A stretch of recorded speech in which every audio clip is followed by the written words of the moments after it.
Hi friends, આજે આપણે બનાવશું સુરત સ્પેશિયલ દેલવાની કચોરી એટલે તુવેર દાણાની કચોરી. તો સૌપ્રથમ આપણે પહેલાં બાદનું પડ બનાવવા માટે લોટ બાંધી લઈશું.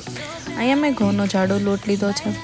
ઘઉંનો લોટમાં મીઠું, અજમો અને તેલનું મોણ દઈને કઠણ એવો પરોઠા જેવો લોટ બાંધી નાખશું. પછી મેં અહીંયા 1 કપ તુવેર દાણા લીધા છે.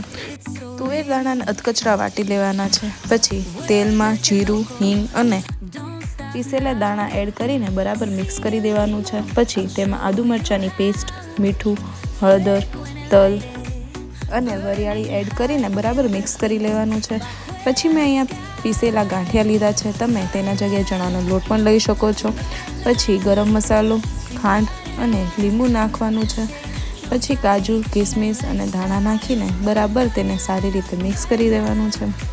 પછી લોટને થોડો કૂણવીને તેની નાની પૂરી વણવાની છે.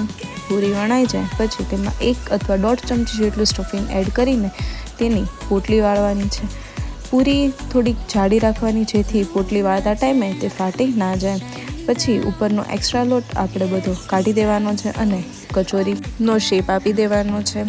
પછી તેલ ગરમ કરવા મૂકવાનું છે. તેલ ફૂલ ગરમ કરવાનું નથી, તે થોડું ગરમ થાય પછી તેમાં કચોરી એડ કરી દેવાની છે. આવી રીતે કચોરી એડ કરશું તો આપણી કચોરી એકદમ ખસ્તા તૈયાર થશે. પછી કચોરીને તમે ગ્રીન ચટણી અથવા સોસ સાથે સર્વ કરવાની છે. તૈયાર છે આપણી કચોરી.